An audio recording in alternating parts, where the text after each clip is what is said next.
Hello, welcome to Wellness Wednesday on Thursday because we had tornadoes yesterday. So that was super fun. I hope everyone is having a great Thursday.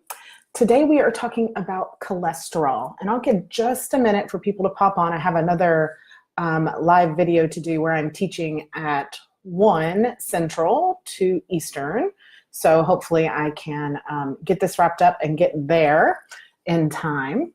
But I want to talk to you guys today about cholesterol because sometimes I choose my topics based on questions people ask or based on trends that I'm seeing. And this isn't the first time I've talked to you guys about cholesterol, and probably won't be the last, but I've seen a string of people, both in my practice and my virtual practice, that are coming to me with high cholesterol levels or coming to me with a prescription from their doctor that's, saying, my doctor wants to put me on statins. And so I thought it might be good to talk to you about cholesterol because whether you're young or old, when your cholesterol numbers get back too high, it's been well marketed that we should panic. So we're going to talk about what to do about it.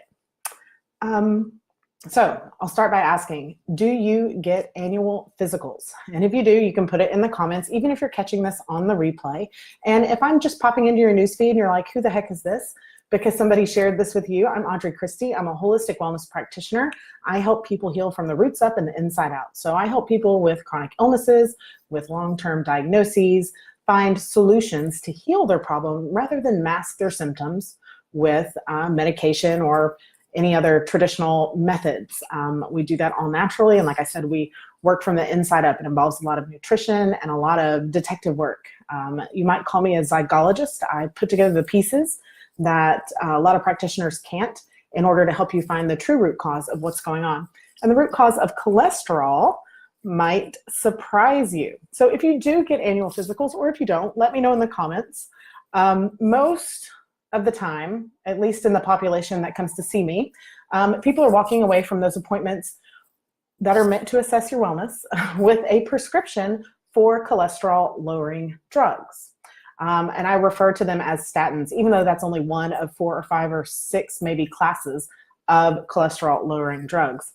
And while I am definitely a practitioner that understands that there is a place for allopathic medicine, that acutely there is a time and place that we need medications, and thankfully that we have pharmaceutical medications. Today I want to talk about when you don't need medications or taking that yes and approach. So if your doctor has convinced you that you need the statin, then you say yes. And the next thing that should be out of your mouth is, and how do I fix it? How do I heal the problem? Not just mask, and as we'll discuss, terribly mask the symptoms. So first, what is cholesterol? It's not evil, right? It has a lot of purposes in our body, and it's a fat, and it's kind of a waxy substance, and it's contained in all the cells throughout your body and all throughout your bloodstream. It's manufactured and secreted by the liver, and it's super necessary, okay? So it's really important in your human suit, and it's really been vilified as a way or as something for you to be scared of. So in your body, cholesterol is a precursor, so it's a necessary ingredient in the creation and the synthesizing, I can't say the big one, work of the sun to take vitamin D and to intake vitamin D and create vitamin D in a form that your body can use. It's also the precursor to your hormones that work to break down fats and carbs and proteins, right? It is necessary for your brain. It's a neurotransmitter, a precursor to neurotransmitters that for serotonin and dopamine. So literally your happiness drugs, they can't happen, or your happiness hormones, they can't happen without cholesterol, okay? So if this is all so great and fun and amazing about cholesterol, sorry, I almost dropped my water bottle in my lap. If this is all fun and great about cholesterol, then how did it get such a bad reputation? But here's the thing, the study that was published that largely leads the way that traditional medicine views cholesterol and treats cholesterol clinically was actually published in a really misleading way. So much of modern medicine's view on cholesterol it stemmed from a large study published in the 70s, and for nearly 40 years since then, one of the biggest cash cows for pharmaceutical companies has been cholesterol lowering medications. So I'll leave it to you to put together to connect those dots, to be the zygologist there and figure out how that study was misleading. Sometimes they're also called statins. There's 5 or 6 new categories now, new in the last 10 years, categories now, but oftentimes you'll hear them called statins, and I'll refer to them as statins. A common one is Lipitor. So you can look at the impact this study is done in the 70s has had for Americans as a population and for the pockets of drug companies. So between 1988 and 1994, the CDC, so this isn't my numbers, this is the CDC that reports all of these and tracks all of these things, reported less than 2% of Americans were on cholesterol lowering drugs. Not so bad, right? In 2000, and I would say there's probably 2% of people that need cholesterol lowering drugs, that is the correct treatment option for them. In 2011 to 2014, we were at 14%, and now 50%, 50. So 1 in 2 people that you meet, especially over the age of 65, take medication to lower their cholesterol. That is outrageous, okay? And roughly 2 to 10% of these people actually require cholesterol lowering medications, okay? As I said, those studies, they flipped the cholesterol culture. They sort of flipped it on its head, and it was super misleading in the way it was published. And the way medicine measures cholesterol levels, also based on this study, was based on the false premise of it, right? Doctors are pressed and sold to by drug reps to prescribe medications like statin, Lipitor, for example, to tens of millions of qualifying patients to reduce cholesterol levels. And as you may have heard me before, the goal of reducing a cholesterol level is mostly a pointless effort, okay? Especially with statins. Statistically, statins and other cholesterol lowering drugs only actually lower cholesterol levels by 2 to 4%, okay? So despite the inaccuracy of what has become the cultural norm, normal cholesterol levels are really important to maintain. Don't get me wrong, because extremely high cholesterol is a sign that something isn't right or could go very wrong in the future, like with heart disease. But the risks aren't just based on cholesterol alone. It's actually a combination of cholesterol and your triglycerides and the ratio between the two. And it's not even, the problem isn't even dietary cholesterol. So it's not always that you're eating too much of something. And it's not that there is too much cholesterol in the body, right? Those aren't the actual problems. So it's really important to get to the root of why there's too much cholesterol or triglycerides floating around in the bloodstream, because it's not just a problem of cholesterol surplus, right? So let's talk about good cholesterol versus bad cholesterol, because I hear that a lot too. My good cholesterol is this and my bad cholesterol is this, and I need, all these things. There's lots and lots of talk about it. Here's the thing. Good cholesterol, bad cholesterol, it's all just cholesterol. It all has the same makeup. It's all proteins and lipids and apolipoproteins, right? The difference between LDL and HDL isn't necessarily good or bad. It's more the size of the particle and the function of the particle. So the other day, I heard a really good analogy for HDL. HDL cholesterol is often called the good cholesterol, right? And that stands for high density lipoprotein. Not really important. I just like to know what acronyms stand for, right? But the analogy is that you can think of it like a hybrid car. HDL is like a hybrid car, H, high density, H, hybrid. And it's small, and it's the smaller of the two particles, and it just drives around picking up cholesterol particles from all the cells that you ingest and that the liver produces, and it takes it back to the liver for breakdown and disposal. Now, LDLs are low density lipoproteins. They're much bigger than an HDL. And so I like to think of them as like a Suburban or a van, even though that wasn't part of the original analysis. But if you think about it, those can haul a lot of people, right? LDL's job is to transport cholesterol from the liver to the peripheral tissue, so to the whole rest of the body for use and uptake and metabolism by the cells. Remember, we said that cholesterol is important for vitamin D synthesis. It's important for neurotransmitting serotonin and dopamine and all of those things. It's important for inflammation control. And so LDL picks up and loads the HDL that picks up the loads that HDL can't, right? So it picks up the 10 passenger parties that HDL can't fit in the hybrid car, and it oxidizes it. So it sticks it to the arteries. Now, a lot of people think that the cholesterol is what causes the plaque. It's not. The cholesterol makes a sticky spot. kind of like gum on the bottom of your shoe. And so when you walk with the gum on the bottom of your shoe, it picks up everything else that you step on, right? So that sticky spot picks up calcium and fatty acids and fibrous stuffs, and it turns it into this big plaque formation that gives you the heart disease, right? So again, far more important than either the standalone number of HDL or LDL is the inclusion of the triglycerides, as well as the ratios between your total HDL and LDL cholesterols and your triglycerides. So the numbers on your lab sheet aren't necessarily indicators that your cholesterol is too low or too high. So let's talk about symptoms, right? Most often people with elevated cholesterol levels find out from lab work. And that's kind of one of the things that scares people about cholesterol, because it's silent. A lot of times you don't have any symptoms. But if your cholesterol levels are actually elevated enough from a functional perspective that something needs to be done, then you might be having some symptoms. They're very, very broad, right? So it could be digestive troubles, allergies, decreased energy and stamina, fever, hypertension, infertility. There's lots and lots of different things that can be symptoms of cholesterol. But again, most often people find out because they had lab work done and their doctor says, well, ma'am or sir, we're gonna need to put you on Lipitor, okay? So let's talk about that fancy set of numbers that your doc gives you every year, maybe more often than that. And let's talk about what it means when those numbers are off. So much like any other diagnosis, if you have been diagnosed with hyperlipidemia, high cholesterol, there are literally millions of possibilities. But one thing is for sure, it is not a statin deficiency. It is not a cholesterol lowering drugs deficiency that is causing your cholesterol.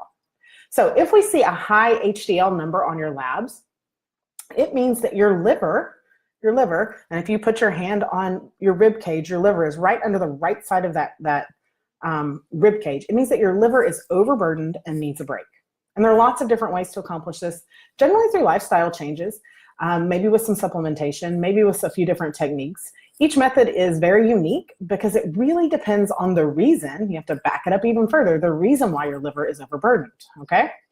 So some common reasons that livers are overburdened, and yours could be one or all of these, includes taking high levels of omega-6 fatty acids, eating too much processed food, eating too much protein. A lot of people take these high protein diets, or they take a keto diet, meaning that it should be super high in protein. It really should be moderate protein. You don't need as much protein as you think.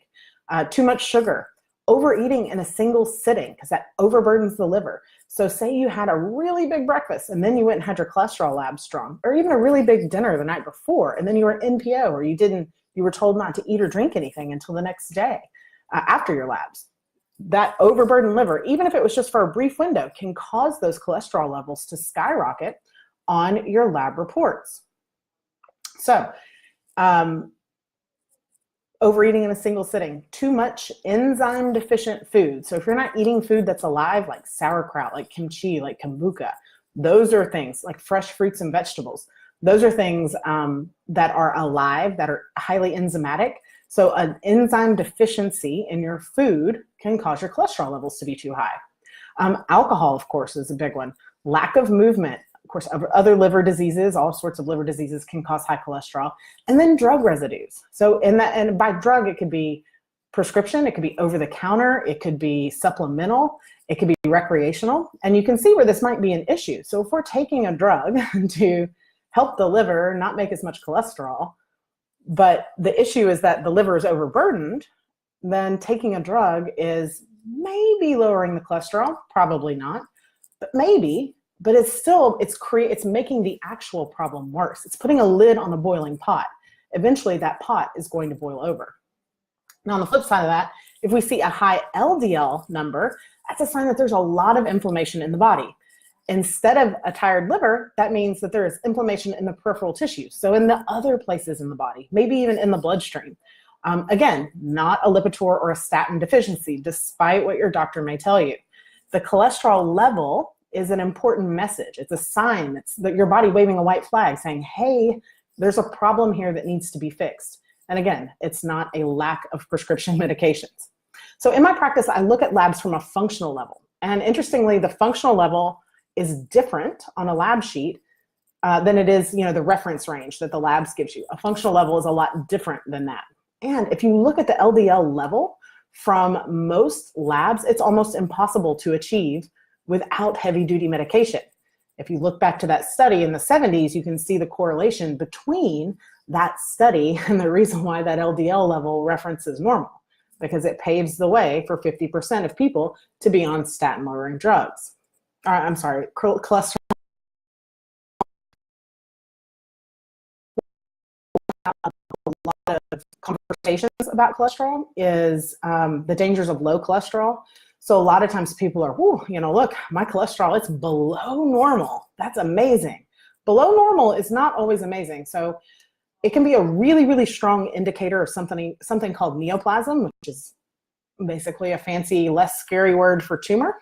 And that can be benign or otherwise, but low cholesterol can also be a sign that something is not right. It's your body waving a white flag. Hey, pay attention. There's something you need to know. So all of that, regardless of whether your cholesterol is a little bit high or a lot high, or you're thinking about statins, or your doctor's forcing statins, there are approaches that you can take to reduce your cholesterol, bring it back to a normal and safe level.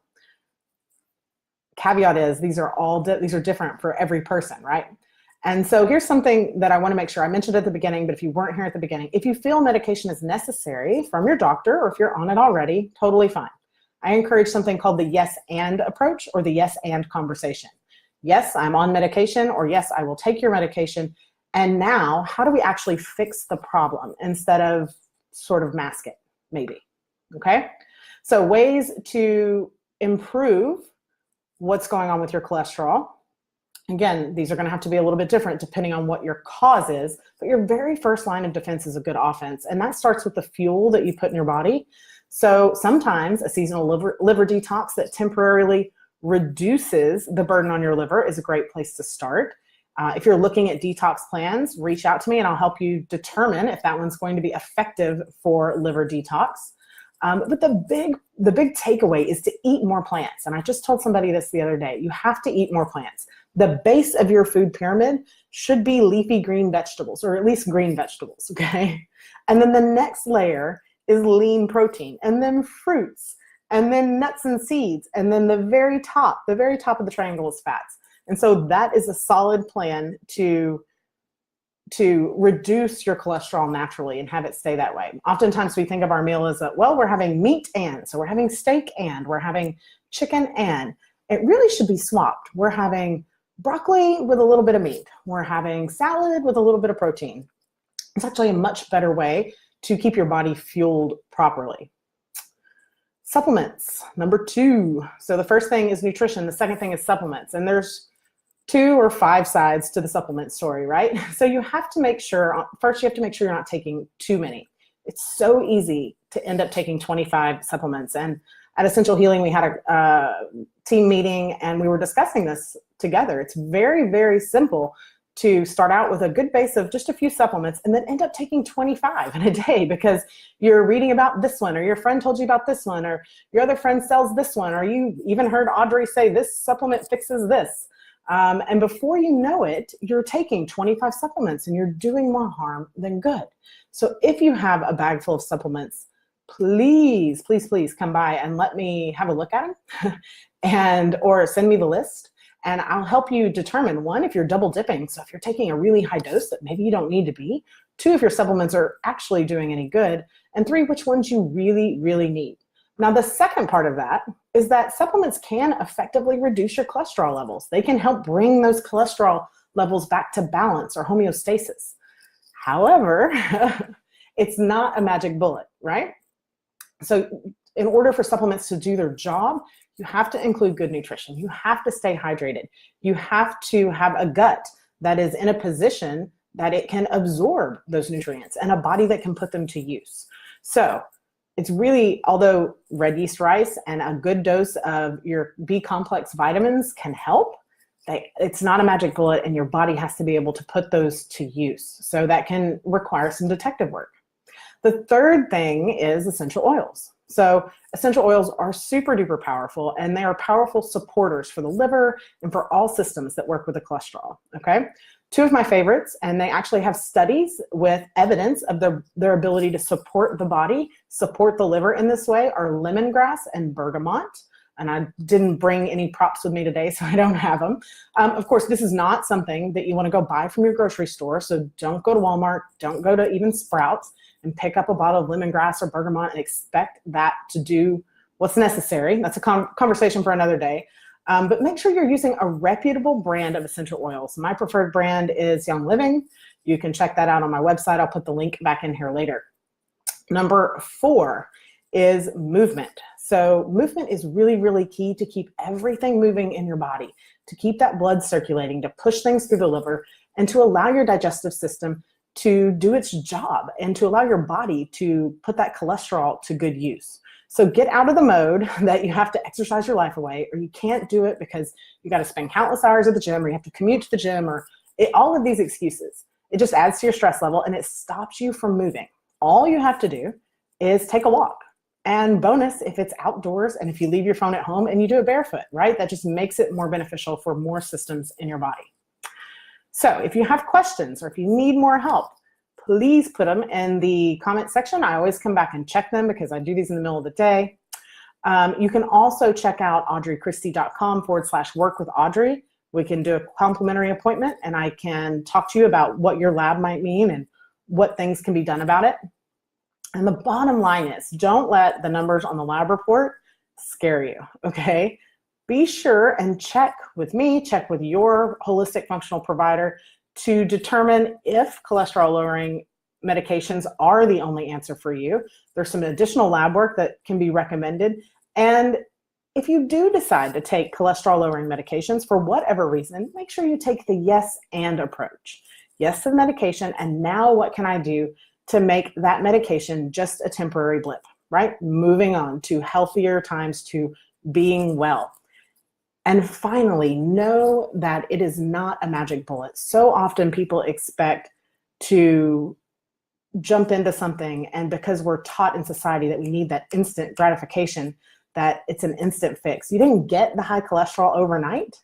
You didn't get the high cholesterol over a month or 6 months or a year. It takes lots of touches, lots of tweaks, lots of will this work for me or will this work for me to get it right. But you have time to do it. It just takes a little bit of work. So I hope everyone has an amazing rest of their Thursday. Hopefully we'll be back on the regular schedule on Wednesday afternoons starting next week.